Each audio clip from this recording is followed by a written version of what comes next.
Welcome to Call Your Hits, a Storm Riders Airsoft podcast.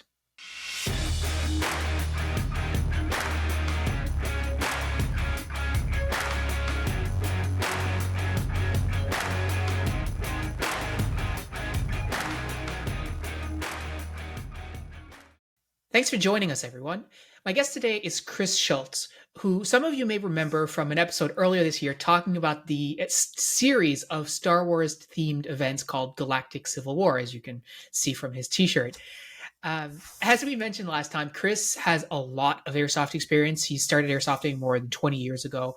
And about 3 years ago, he started airsofting as a Mandalorian. Shortly after that, he joined the organizing team for Galactic Civil War, and they had their first event, Survivor's Endeavor, in October of 2022. And their second event, Ambition's Toll, happened in May of this year of 2023. And you might recall we had Matt on the program talking about his experiences as a participant a few months ago. They even have a promo video for the event or from the event showing some of the action you can expect at these types of events. And they actually feature a cameo by Matt. So you should look for that. And we'll link to the promo video in the description. In any event, Chris is back for a second round to go over Ambition's Toll with us, to talk about how the event went, and also to talk about the future of Galactic Civil War, including two exciting events that they have coming up in the fall of this year and then in early of 2024. So welcome back, Chris. It's great to have you on. Happy to be here. So listen, let's dive right into it. And unsurprisingly, perhaps, we have heard some really awesome feedback around Ambition's Toll, from the role-playing aspects to the game balance, etc. The general estimation I've heard, and from people in the Discord and even Matt on the podcast, seems to be that it was really successful, right? And there's not much more you can ask for than really good player feedback as an event organizer. But I was wondering, as an organizer, can you give us sort of an overview of how the event played out from your standpoint, both in terms of like the game and the story, but also like logistically? How did the day run, or the days, I should say, run? Yeah, really the event planning starts months and months out, where you're working with your team. We have our system, which is very much a LARP system, where you're creating an entire world via characters, NPCs, different really plot-driven missions and things that we have our players set out to do. So it's really about creating a spider web full of intricate storylines that can kind of intermingle and overlap, and it takes a very large number of people involved to be able to do something like that. And we have one person that is strictly dedicated to being our lore master. His name is Willis, aka Rain Cloud on our Discord, and he basically is the one who comes up with the storylines that are going to be happening during the event and coordinating with all of the NPCs. And this last event at Ambition's Toll, there were like 20 NPCs that we had on the field versus our handful that we had at Survivor's Endeavor. So it became a completely different beast to try to take on. And we had Rain Cloud doing a great job and putting that system into place. And even looking at future events, we've expanded the team that is around him, because we're going to need to if we're going to keep growing this world that we're building with the players. Right, and I guess it's really important, I think, for players and people who are fans of any sort of big sort of IP or even franchise or whatever, where you want the lore to be consistent, right? And so I think for Star Wars, especially given all the expanded universe stuff that I guess is no longer canon now, but okay, we won't get into that. But like, given all of that, I guess in this type of role, like a lore master, as you keep adding more stuff and players keep making decisions, like having agency in your universe that you've created, that I can see that being a very important and fulsome role to fulfill, right? Yeah, you almost need now, a handful of admins who are just dedicated to getting all of the NPCs who are volunteers. These are people that are like, I want to help facilitate the event, either being a vendor or being a niche NPC, whether it's an Imperial scientist or all these different things that get tied into the game, into the story. Hmm. But the biggest thing is, having the plan and having the overall foresight to try to get this web in place, but also being able to pivot if four NPCs who are coming from Texas can't make it because their car caught on fire or something. Now that didn't happen to us, but there are other NPCs that weren't able to make it out to the event that had been planned to be on the docket. Like one of them for Hmm. us was we separated out the Bounty Hunters Guild from the Mandalorians who had done that at Survivor's Endeavor, so it was its own entity. We had two NPCs, Bosk and Cad Bane, so these legendary bounty hunters that basically were operating the guild by themselves instead of having the query masters who are the ones who basically set the bounties, send people out. So it was a little different dynamic than what we wanted, and we really had to pivot there the last couple hours before the event. Okay, we don't have the structure in place because these people weren't able to make it. So how do we do the Hmm. same kind of thing we need to do, or how do we do a lesser version that will still work with less bodies? So that's kind of the stuff you need to have in your head, and you have to be able to pivot. And sometimes if it's not going to come out the way that you want it to come out 100%, sometimes you just got to back away from it and be like, we're putting this on pause and we're going to try to really come back to this full force next event, or really have a better plan in place for this next event.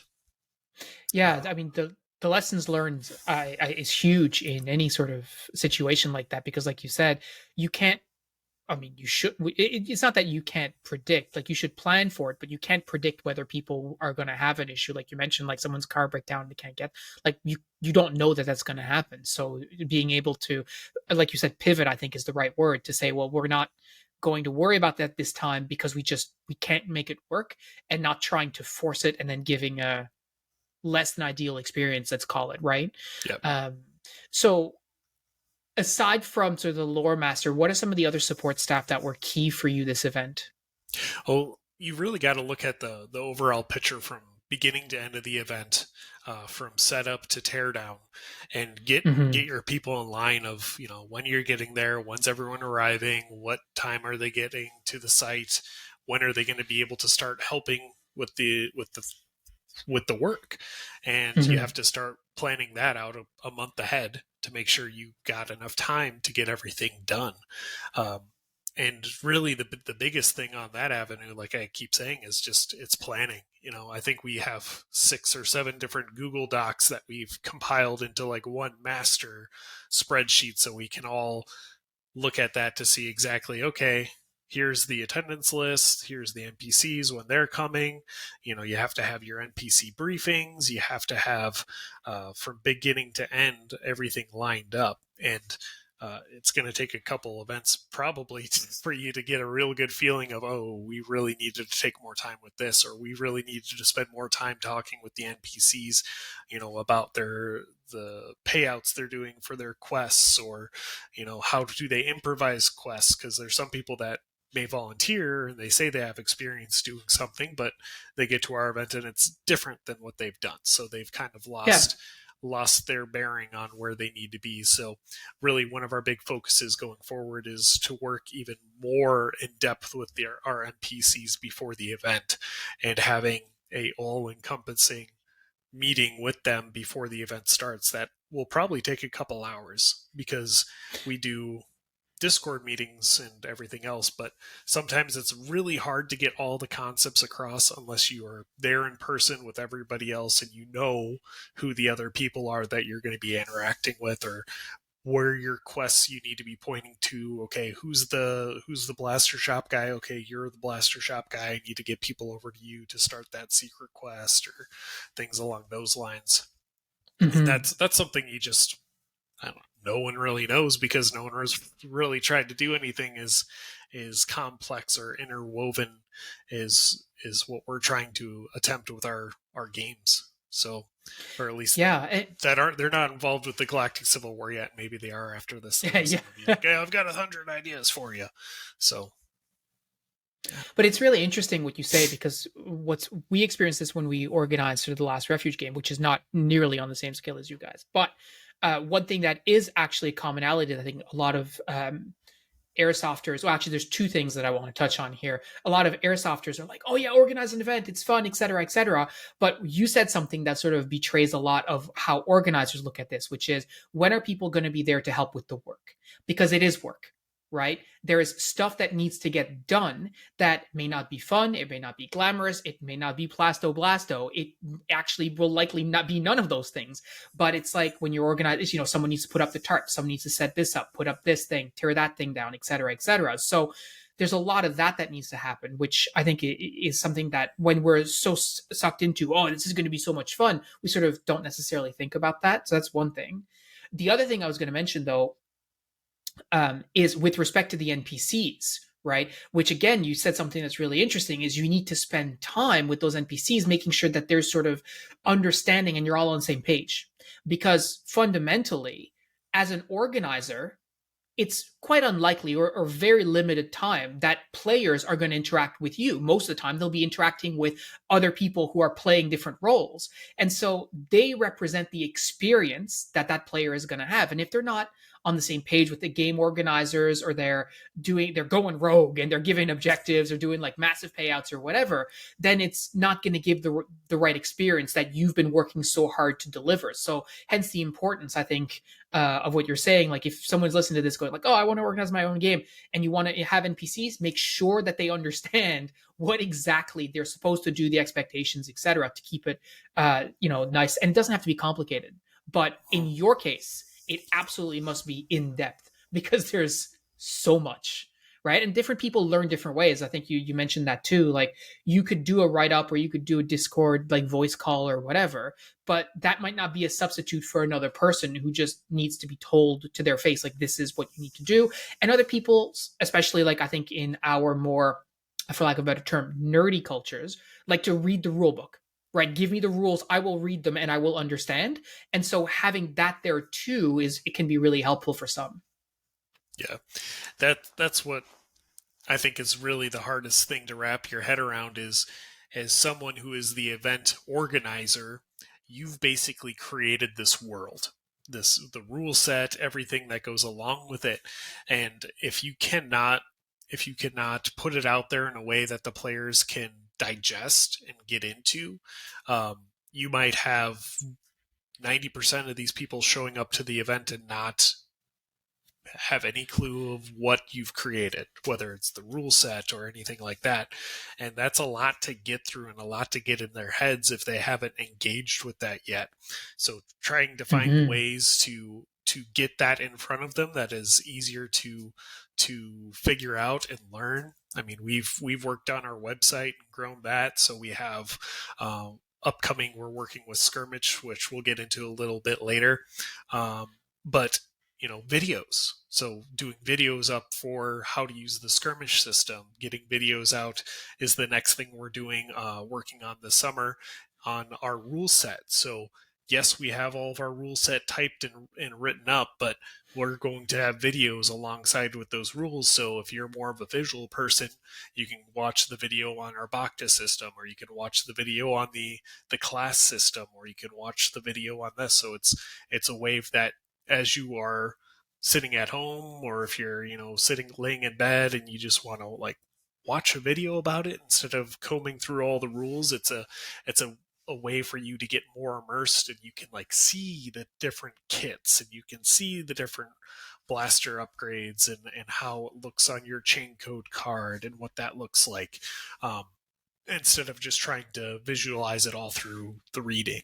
So yeah, that's a phenomenal idea. And, like you said, it's something that we've done for the previous event too. And I mean, whether people watch them or not, it's at least have them available for them. And if they choose to, they're doom scrolling at night and they're like, maybe I'll just check something out. And there you go. It's right there. So that's a really, really great idea. And I look forward to seeing how you guys execute some of that, because as well, like, just, as a fellow nerd, like, I think a lot of this is super, super interesting, because, I look at your stuff and I'm like, I wonder how we could do, and it doesn't necessarily have to be Star Wars, but how a lot of those same concepts can be applied in different ways. Because I mean, I'm not above theft. Like if an idea is a good idea, then like Yep. that would make for a good game. If it makes for a good game for you guys, it stands to reason it would make it for a good game here. So, anyways, Yep. that's a lot of that stuff is really interesting, and I'm looking forward to seeing that. I'm I want to talk actually. I want to talk a little bit about the event itself, like Ambitions Toll in particular. And I think the timing for this episode, like you and I talking, is interesting because it's been a few months, right? And so you've had some time to, I guess, for lack of a better term, come down from like the post-event high. That moment you're like, oh my god, this is the best thing I've ever done, and then you sort of can simmer down and look at it in a more calm and collected way. And I'm sure you've had many chats with your organizing team to do your after actions and figure out what are your lessons learned and so on. But I'm curious for you, thinking back to that event now, 2 months later, what are some of the moments that still sort of stand out for you from the event, like even today, like as you think about it? Yeah, I think really it comes down to our player balance. So this is one thing that our event series is going to struggle with from now until the end of time. But each event we're going to try to pinpoint a way to get it the best that it can be. So our Survivors Endeavor event was our first event, and the balance of players between Rebels and Imperials was very Rebel heavy. And then we've switched, okay, we're going to utilize the credit system, give a credit bonus to any Imperial people that are signing up for the Imperial forces to try to boost and bolster those numbers. And then we did that, and then Imperial numbers were higher than Rebels, which is good, but it was almost 4-1 in terms of Rebel to Imperial, and it came down to we had a good group of Rebels there at the beginning, but we attempted a 30-hour continuous Star Wars event, and I say attempted, we did do that. It very much existed where you stayed on the field for 30 hours. You camped in the Imperial base if you're an Imperial, and the Rebel base if you're a Rebel. You had that option to stay on the field continuously, and there were many missions going along or raids going along all through the night if you were willing to do it. And that is something that we are probably going to pivot on exactly how we're doing it going forward with the LARP event. But in terms of having some very big portions during the day that everybody kind of knows they need to report to base at this time, and this time in order to get onto like the big missions, and having those times posted so everyone knows that's if I want to be part of these big missions, I need to be present at my base at those times to do that stuff. For us, it's always nice having all these other players between the Mandalorians and Outlaw factions that you can pull from. So even though the Rebels might have been vastly outnumbered, we have a Mandalorian clan that gets hired out to the Rebels to help them with their missions, or Outlaws who are also pecking at the Empire. And as we look at the game balance from Ambitions Toll, you hear a lot of good things about it, but it also comes down to, man, if we can just get a solid 200 players and have closed numbers for the factions and fill out those factions so we have a good balance of who's going to be there and when they're going to be there, and having the players reporting during certain times so they're not missing out on the big missions. Because that was one thing, is you might have started with 15 rebels at the beginning of the day or 17 rebels at the beginning of the day, but at noon half of them were gone, either getting food or going somewhere else, or taking a break, and there was basically a handful of rebels left on the field. So let the Empire make a lot of big moves during the first part of the day and the afternoon, which is fine. It's all part of the story and it's all built in, and we'll cover that a little bit later.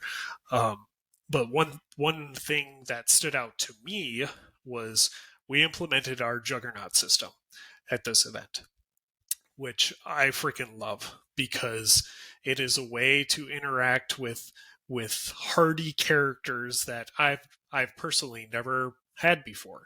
A lot of people utilize, tin plates on their chest or the back of a juggernaut. You shoot that, they go down. This is a life system, so they have hit points, like just like in a video game. You shoot them so many times, the system goes off and they go down. Same thing as the ion system, which is like a miles system. So we have the ability to utilize these laser systems that only a certain class can use, that can deal damage to these juggernauts from 300 yards away.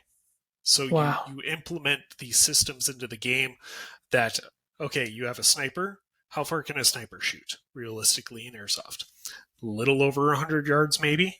Maybe. Maybe. And then you take that to the next level where they can really utilize their role as a recon specialist to do damage to these juggernaut characters from 300 yards away. Like, that's really fun to us, because now that's something that is unique to that class, and it is you hear some really fun stories coming out of these class identities that you have for the event. Yeah, and you mentioned the miles. So is it a miles system, or is it just like a copycat essentially? It's a copycat, but it's all linked into the same juggernaut system, the health system of the juggernaut. So you can tag these juggernauts and it will reduce the hit point on that juggernaut. So you go from 10 hit points down to 9 hit points down to 8 hit points if it has nowhere where the shots are coming from, because it's 3 football fields away that someone is lighting this thing up from. Then they have to find cover, even though they might be sitting somewhere in their base. We get very accustomed in airsoft to know how far the danger can come from. Like, if we've all been in those situations where you see a guy across the field, they say you from across the field, and you just kind of wave at each other because your BBs are not going to touch each other. So it was cool having that dynamic of these juggernaut characters that are basically, the worst things to come across on the field. If you're walking down the street and you see Cad Bane with his we called them their experimental energy shield vests. So they were an energy based system for themselves, so that the ion system could interact with them. But you see Cad Bane, who I think most people know Cad Bane or Boscar from the Bounty Hunters and in different video games or shows and everything, and you're instantly afraid. But when you're dealing with a normal player, you're like, oh, he looks like Cad Bane, but a single BB is going to kill him. Or you're dealing with Bosk, same thing, a single BB is going to take him out. But that's a real growth that our game has had, is the Mandalorians take a few extra hits. The stormtroopers, when you shoot them, they have the ability to come back up after a minute if they haven't been either touched by a grenade or touched by a flare.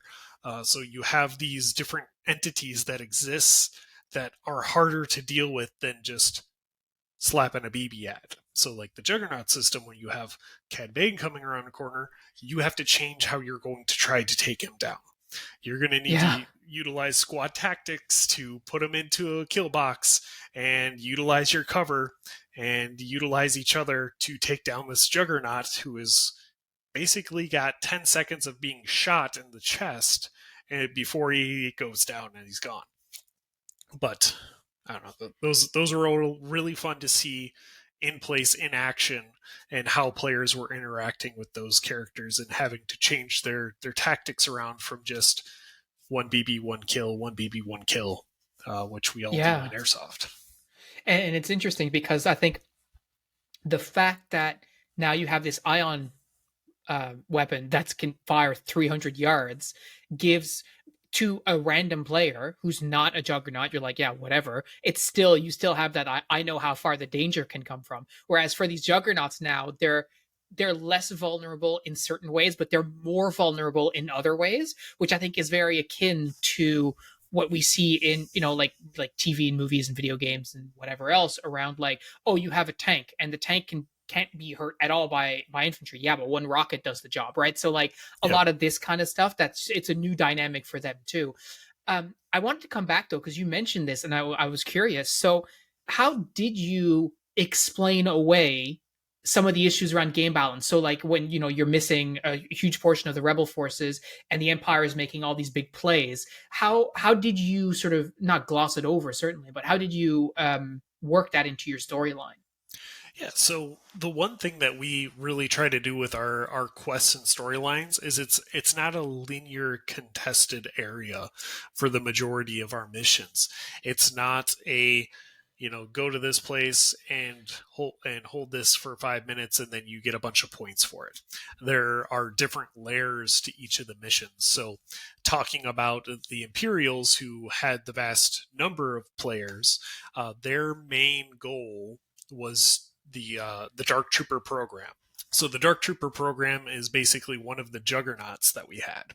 So we had two of these juggernaut systems that we had built for the Imperials, and we implemented that during. Oh yeah, here's your Cad Bane that we're talking about.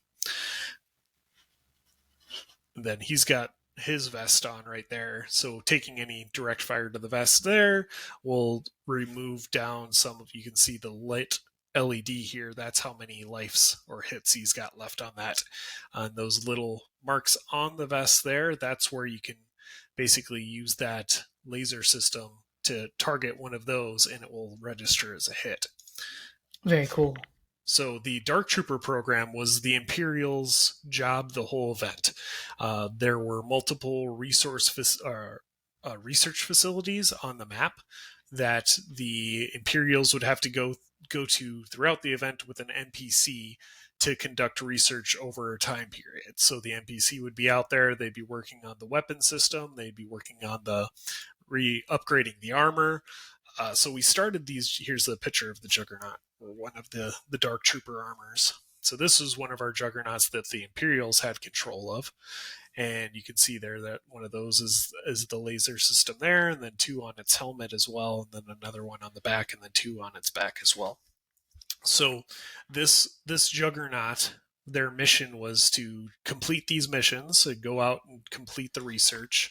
So not only did they have to take the Juggernaut out there, they had to then hold that for 45 minutes, and then they had to take it was a light puck that they were able to activate after they completed the research there, and then they had to take that back to their base. So there were multiple places where things could go wrong. The scientist that was supposed to go with them could have gotten shot at the base, and they would have had to stop their research, and then they would have had to start the research back up when that NPC got back to the area. They could have gotten hijacked while they were returning that research back to the Imperial base. Gotcha. Yep. So there's a lots of different aspects where things could have gone bad, and there were some that did go bad for the Empire, because they might have been able to send overwhelming force to the first objective to take care of that.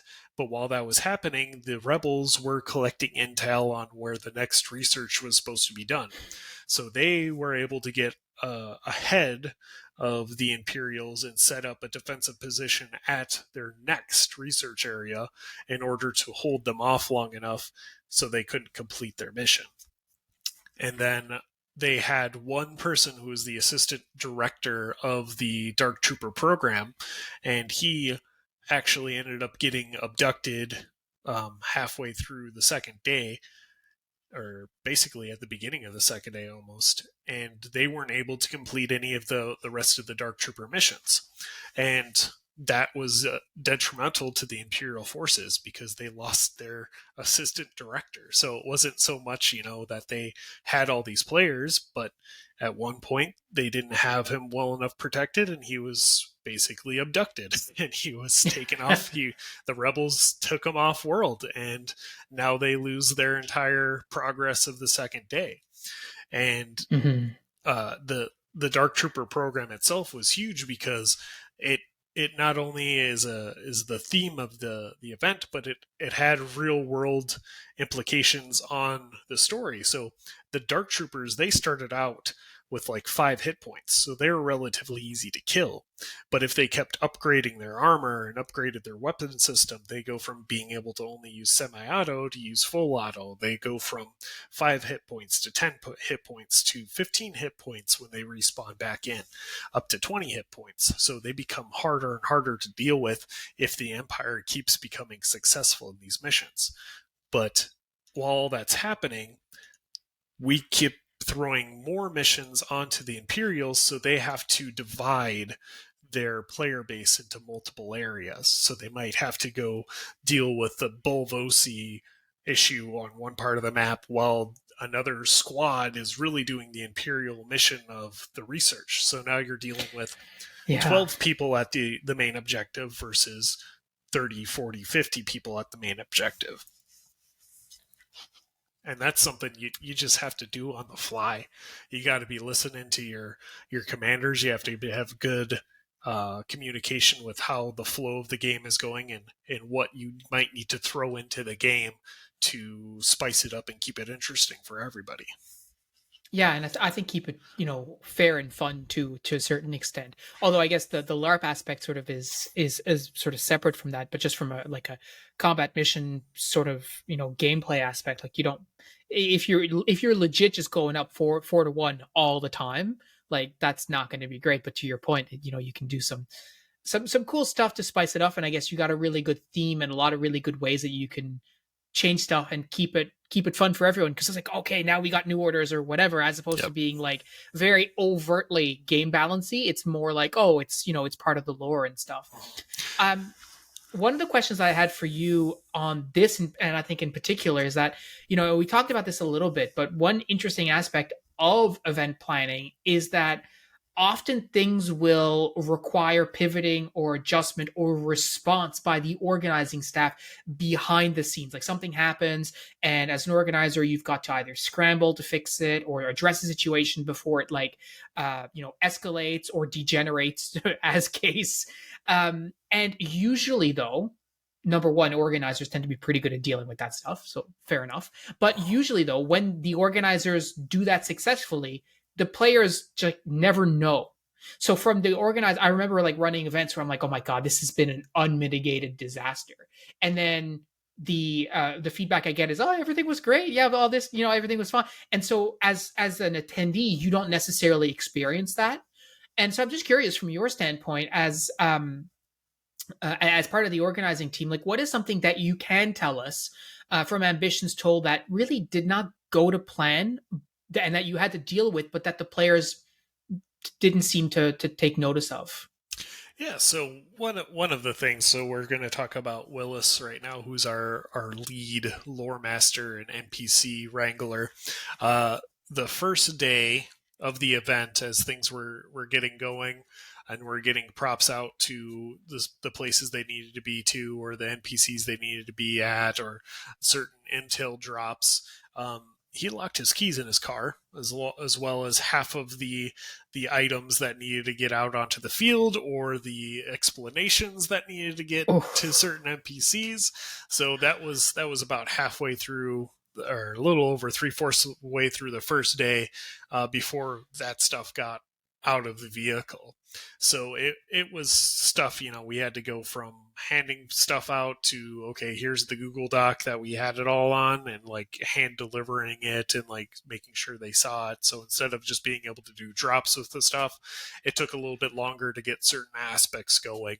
One of the things that we wanted to get involved earlier on was there was this mask that existed that you could basically loot off of other players, and the intel packet came from that every time that mask got looted. But essentially that mask, when you had it possessed you. So you became a different character when you were in possession of that mask. It was the cult of the Malgun, which is part of the Mouston history, that there's basically this outlaw criminal organization, but this mask could basically possess people. So as you'd see this mask floating around from player to player, instead of having that really nicely written document that you handed off whenever somebody looted you if you had it, there was time where you had to explain to the next person, okay, now that you have this is what's happening. You're a different character. You don't operate on your own motives. All you're doing now is trying to become basically the crime lord of the area and gain more power. You're trying to become as powerful as you can here on the map. So amass as many people and followers as you can. So it was a one of those weird things that you really wish you would have had that additional intel. So players, because by the third, fourth, fifth, or sixth person that had killed, looted the mask, it was like a game of telephone. So Yeah, as I walk up, so I'm like, true, wait, man. what are you doing? They're like, well, this is what I was told when I'm like, that's not the thing at all. You're way off, way off base. The fifth guy is like, I'm part of the Gambino crime family. I don't know. Like, I'm trying to get as much candy as I can, get as drunk as possible. I'm like, whoa. Yeah. Reset this real quick. Okay, this is how it works. This is how you tell the next person. But yeah, that was like one of the things where you're like, okay, we just got to roll with it and get as much of this information out as we can. So for us, it was another one of those moments where it's like, okay, this is information we're going to be rolling out during the game, but then it's like, okay, we need to just be able to get this stuff to the NPCs before the game starts so they have time to digest and understand how everything's supposed to work. Yeah, fair enough. And another thing that I want to ask you, just in that same sort of vein, when you think about event planning, and especially for you when you've organized multiple events, and especially where they tie in so closely, often you can get caught up in the similarities, but realistically, like, they're all unique in their own ways as well. And so for when you think back to this event, like, how hard do you find it is to evaluate this own event, Ambitious Toll, on its own merits, rather than also trying to compare it to what you've done in the past or other events? Like, how challenging do you find that? It does take a little bit of standing back and getting good feedback from everybody. Really, we send out after action report surveys that people fill out, and that helps out a lot because there's 1,000 things on the field we don't see, or 1,000 interactions we never get to see.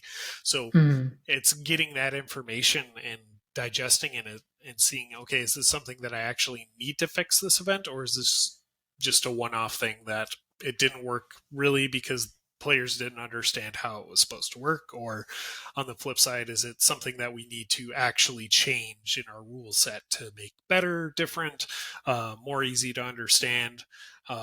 I think that was really big for us, and that always helps out, is getting all of the feedback you can from the community and the people who participated at those events.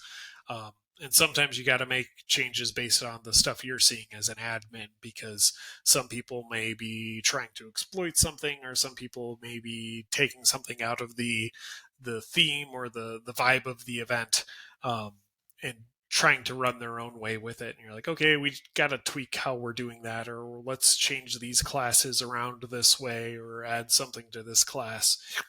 So for us, it really comes down to getting as much feedback as you can, and that's what I've found the best way to. Yeah, and I mean, that's how else are you going to know, right? Like, you can't fix stuff that you don't know is an issue. So that's absolutely fair play.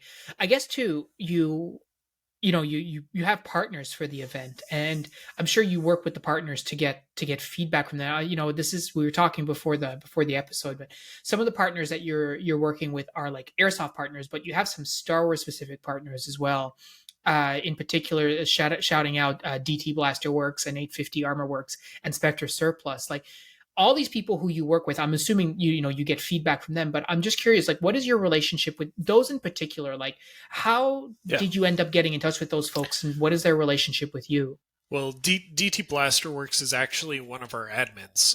He's what we would call the other lead admin of the series. He's Anders, and he is the owner of DT Blasterworks. And he had always been a real big person in the community in terms of creating kits or trying to modify airsoft guns into Star Wars guns.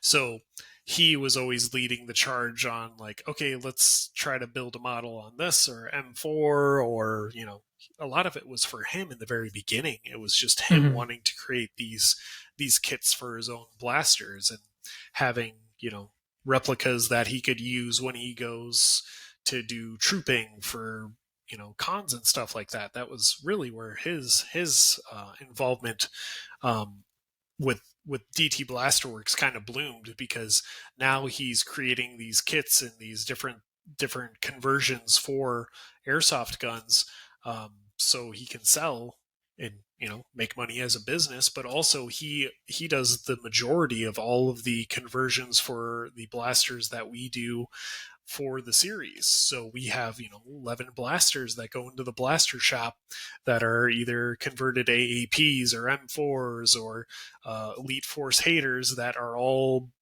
modified blasters, and they can go home with you. You have enough credits, you buy them from the blaster shop, and that comes home with you.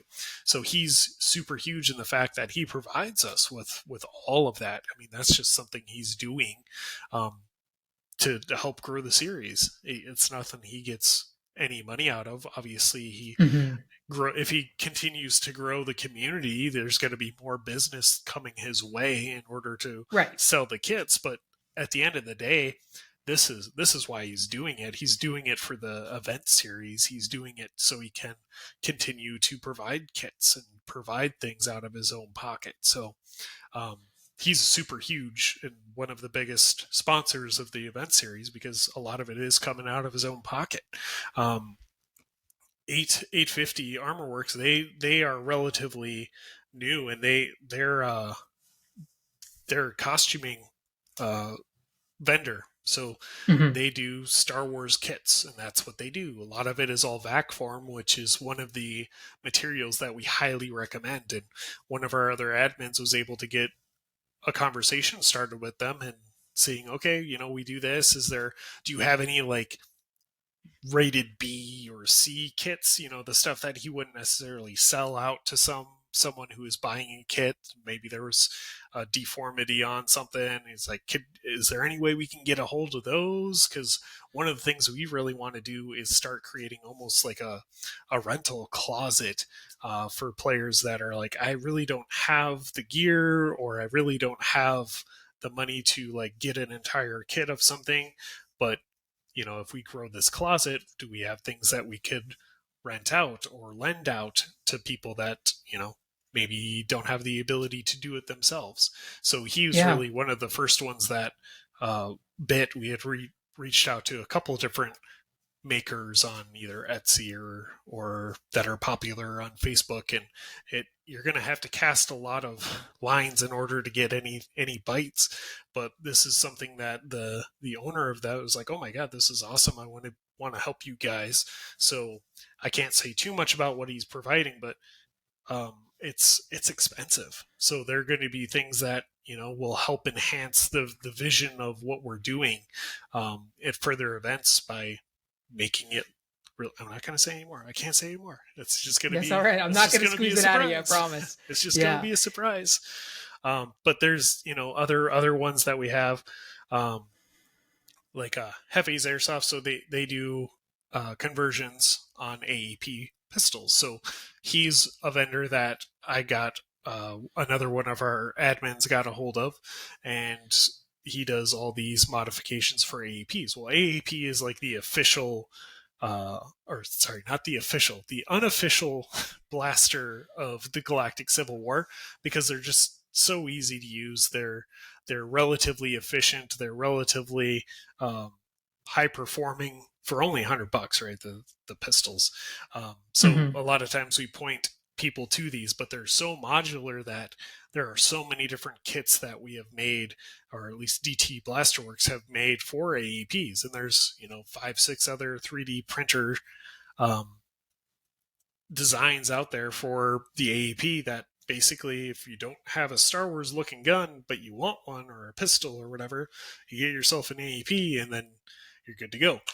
But he's another one that, donates to those blasters that we have. So during the next event, as we have either the raffle blasters that we have for pre-orders or the blasters that are in the shop, a few of them come from him. So it really helps offset the cost that we have going into that, so we can continue to dump money into other things and dump money into, keeping the credit system flowing and introducing new droids or whatever weird stuff we want to bring in, or if we want to build a new juggernaut, we can use some of the cash flow to build in that way, instead of all the blasters that we it might have been $1,100 at the last event or $1,200 at the last event that we spent to basically give out.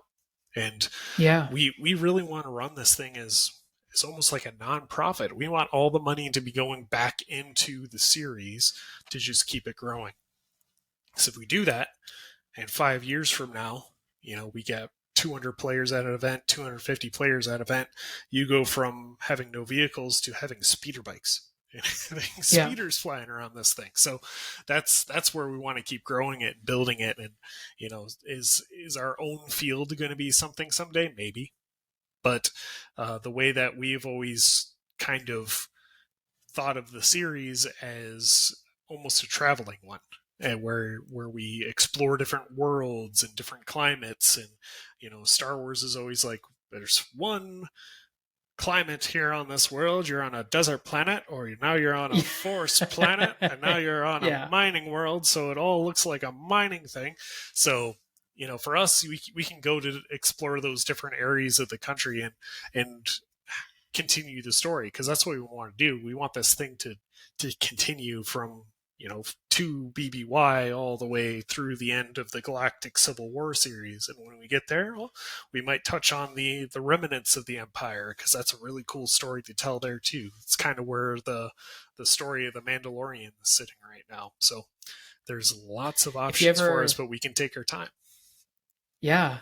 And if you ever want to host a game on a rocky shoreline next to a boreal forest, you let me know. I might know a guy. Okay.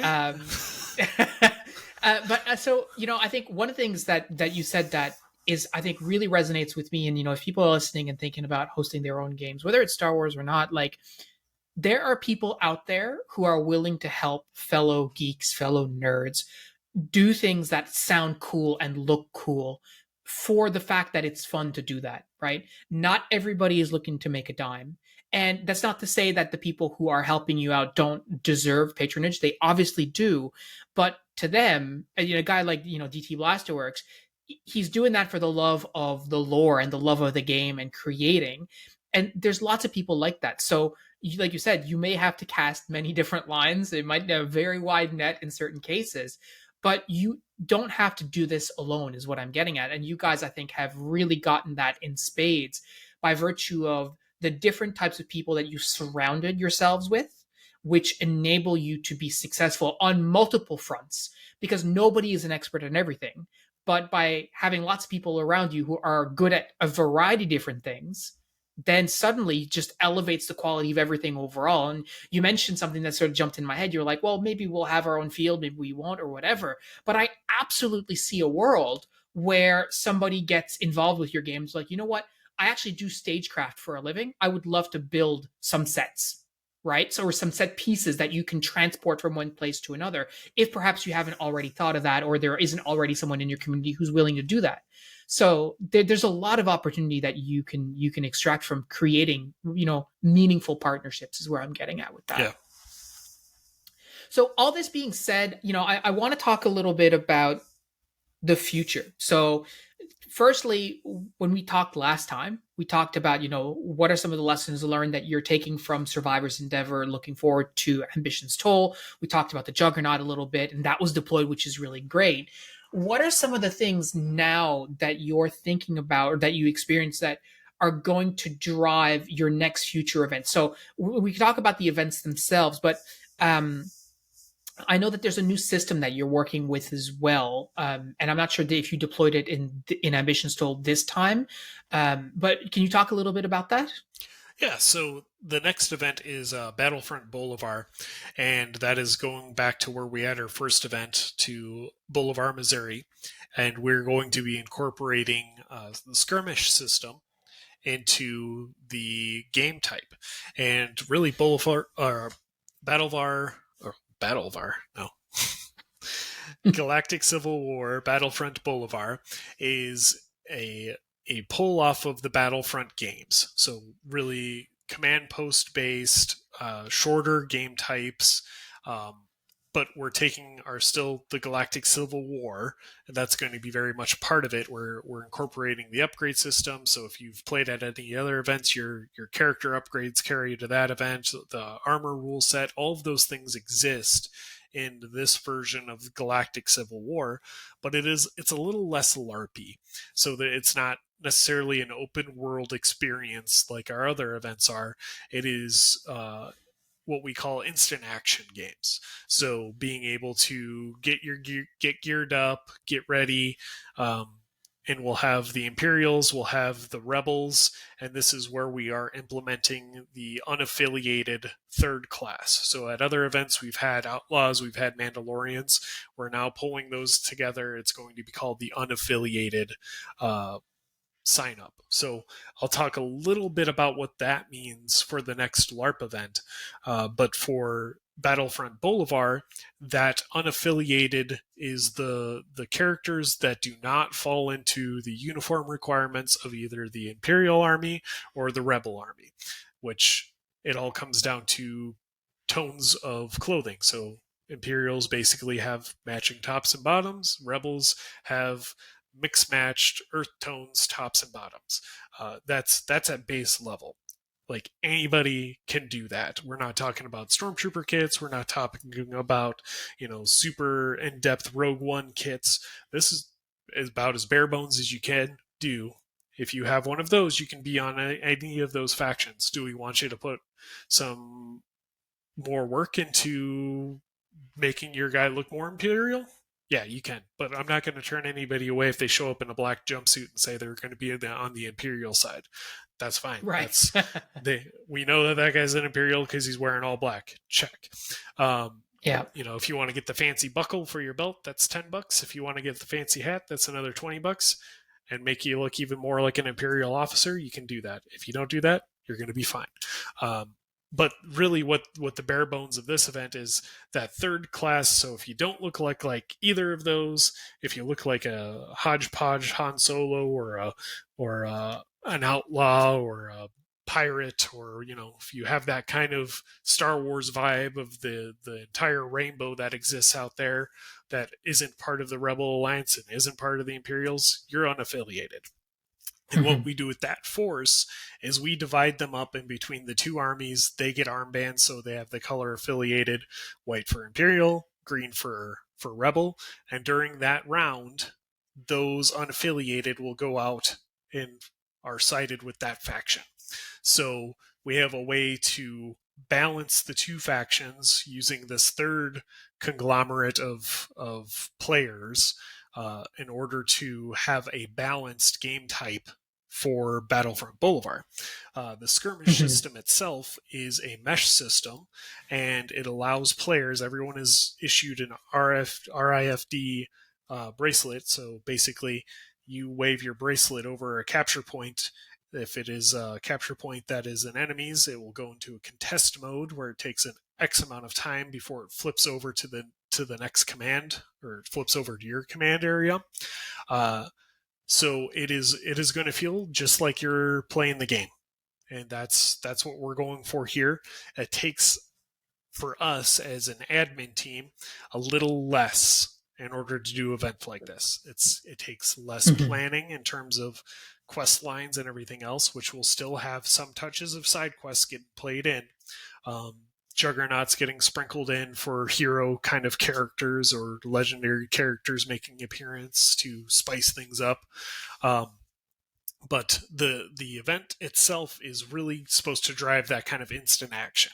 And it really is supposed to help players, get into the game, because when they look at the game, they see a lot that can happen or go on when you're playing a LARP, and it is a LARP. And some people are taken back by that, and we want to show them it's really fun if you let it be fun. So the Battlefront series kind of hinges more towards that combat, which may be able to pull some different players than we've had before. The ones that really do like to come out and just sling plastic all day, introduce them to our rule set, introduce them to the different kind of characters that you're going to have to fight that you usually are not, you may not ever have to come across that kind of combat that you've played before. Right. But it hopefully can kickstart something in them to try out the LARP later on and get them involved later, because there may be somebody who has a kit, a Star Wars kit, but they just don't think that the LARP side is going to be for them. So that's where Battlefront Bolivar comes from. Like I was talking about, the skirmish system is also is very much a tool that will help us as admins create scenarios at our other events as well. So as far as capturing points and having that interactive experience and setting a bomb or destroying a certain outpost, you can utilize all these skirmish pods or skirmish command areas as different things from an admin perspective. So you can have something be, okay, this target right now turns into a destructive, and I can do that from my phone. And I can just push a button. Okay, now this is set up like this, and now the rebels will have to go over there and try to destroy it. And it turns from a command area into a destruction point. So it's something that as an admin we can implement on the fly to change certain scenarios around without having to go out to some place to do it, without actually physically having to go to a certain thing or take a prop somewhere to do something.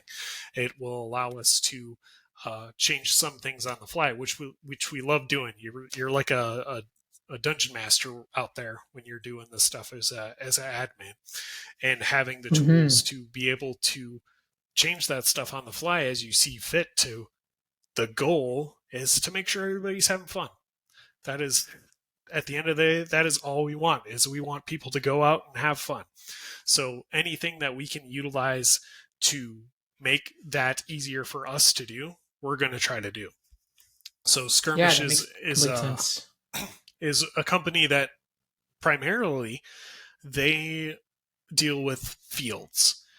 They really haven't dealt with event organizers before, so we're kind of the first one there, where we are a traveling entity that will be setting up this system at a place that usually doesn't have it, and implementing at the game. So he's super excited for us to be doing that for him as one of his first traveling groups of event organizers to utilize this system. But at the same time, we're completely stoked because we are racking our brains. How are we going to do a Battlefront series, and how do we make it feel fun and dynamic and make it interesting? And at the same time, how do we not use 10 to 15 admins sitting at each capture point, radioing when capture points change, or writing down when flags change or whatever. So this system, boom, just checked all the boxes that we needed checked. So we're really excited to be able to utilize it, and hopefully it's something that we'll be able to utilize going into our LARP events too. Kind of as I was touching on, changes in what's coming for the LARP event. Having the skirmish system involved, as having to, before we had the research areas, could be very much the same thing, where one team has to go to an area, scan, capture, get as many research tickets completed as they can before that area becomes Imperial property. So going through at the next event, as we are building around what we want it to be called the Galactic Civil War, that's what we want the focus to be on still. But we've found, and we're talking now about the event in May. We'll kind of breeze past Battlefront Boulevard here for a second, and we'll talk about that event in May. Having the skirmish system out there and having these different points in different parts of the field that the war is being fought at, whether it's for land or for the research areas, and having those command posts able to be flipped on the fly, and at this constant battle going along on the outside, and then on the inside you have the Imperials who are in control of the town now, and you have the unaffiliated faction, which is going to change how we as admins and we as NPCs are interacting with players, because now we are going to have no man coming into the game as like a free play. So you walk into the world, you come off your ship, and now you have your whole destiny in front of you. You're not affiliated with any faction that exists on the game. You might be an outlaw, but you haven't built your affiliation with an outlaw faction yet. So you might have to go do some jobs in order to get that, start building up affiliation. So you become part of the Hutt cartel or part of the Pike cartel, or if you're a Mandalorian and you're looking to join the clan that is on Mouston 3, the clan Vorpan, and become that kind of Mandalorian conclave vibe, like you're going to have to work for it. You're just not going to be able to buy a ticket as a Mandalorian and be part of the Mandalorian group. You're going to have to start earning these things. And that's where we are really leaning into the LARPing aspect of it. Because if you can be like, I'm an outlaw, I'm going to be an outlaw, hooray. Like, okay, what's that really mean though, as you're playing the game? Like, how are you an outlaw? What have you done that makes you an outlaw? What does that mean? So we are completely revamping that outlaw ticket to be part of that unaffiliated. So you come in, and if you want to start working for the Hutts and start making some money, you can do that. But now we have this thing called the heat system.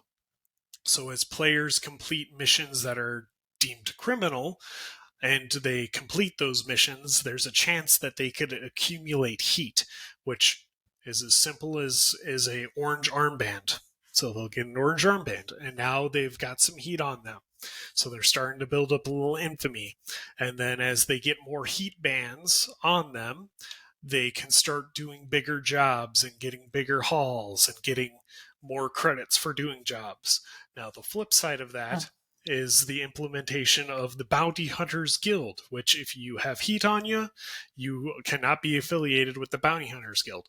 But your job as a bounty hunter is to bring in any player that has heat on them. So now you have bounty hunters that are actively looking for players with heat.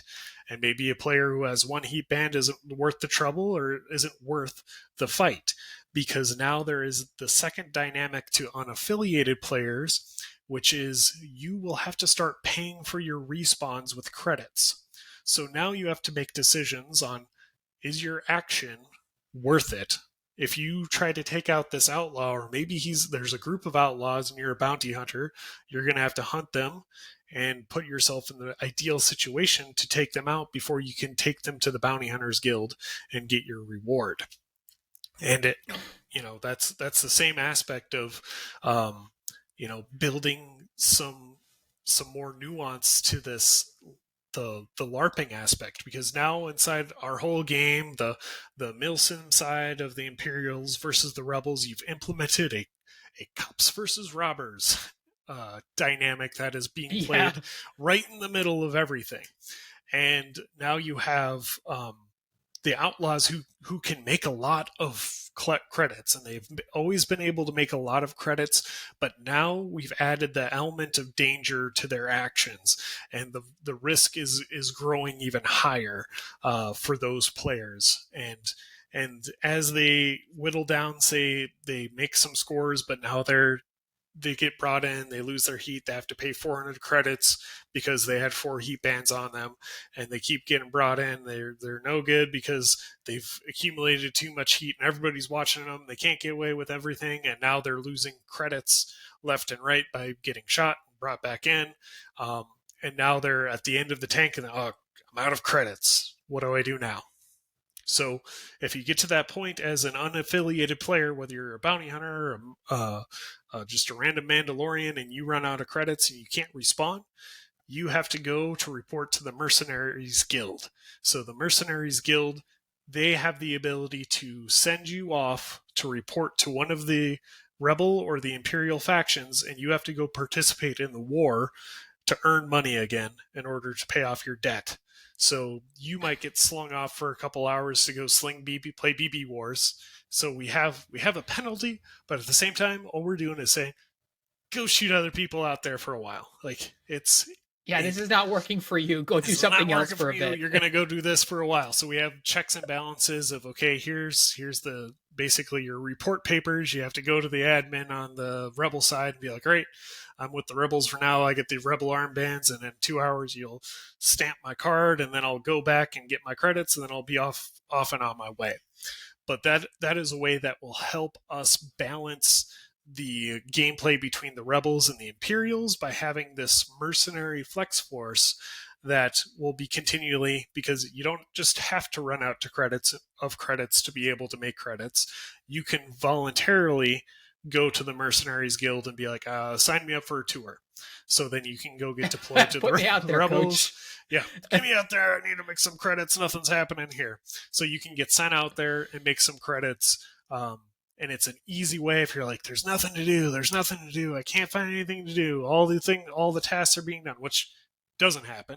But if you are a person that can't find the things to do, or you're not talking to the right people, or maybe you've burnt too many bridges in town, or maybe you've backstabbed too many people, that it's not worth. You're just gonna cool off for a little bit and go off and fight the Galactic Civil War for a while.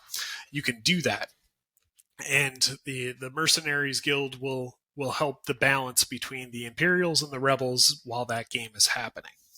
So that's something that we're very excited to implement, because it adds 3 different levels to what we see as like the town life, the town mechanics that exist already. So the Outlaws will have to be way sneakier than they've been in the past if they accumulate too much heat and if they're doing jobs. And the Bounty Hunters Guild will have something very visual for them to interact with. And at the same time, we'll still have the tracking fobs and the things that we use, but those will only get tagged onto players that have accumulated a lot of heat. So as you get up there to the echelon of like super legendary smuggler, like you're going to get a tracking fob on you, and now you're going to have some really notorious bounty hunters coming after you instead of, that before it was just onesie twosie bounty hunters. Now you might have Busk trying to track you down, or an HK-47 trying to track you down, or Cad Bane coming after you. These aren't just normal players. These are juggernauts that are headhunting you on the field. So you should be very afraid when this starts to happen. So we're very excited to build on that part of the game. And that it's fascinating to me. And I mean, we talked to last time, and this time, like, you're adding so much depth of gameplay, and it's really really interesting. Like I'm really curious to see how it all works out for you guys. I know we got a while to go before we get to see that sort of a heat system in action, but it seems super well thought out. And again, not just from like a role play, like game story standpoint, but also just from a, like we were just joking, but like from a gameplay balance, right? Like obviously if you can't find jobs, or you're not talking to the right people, or you keep getting heat and you keep getting killed, like maybe you need a different profession. And I think that's a really good way of getting people to experience a different part of the game that may be more suited to what they're trying to do, or that will be more fun for them, or where they'll see more success, which I guess is more fun in certain cases. So I mean, it's a really cool system. I'm really excited to see how it works for you guys. Good.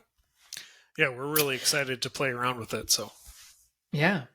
Well, listen, Chris, thank you so much for joining us today. This, as always, makes me want to come to your events. It's a bit of a trot for me, and probably is not going to happen next year, unless by some miracle it does. But it seems like unlikely. But I really love to hear about this event, guys. I am going to link the promo video in the description. There's also pictures that you can see from the event that have been shared on our Discord. So if you haven't checked out the Discord yet, feel free to do so.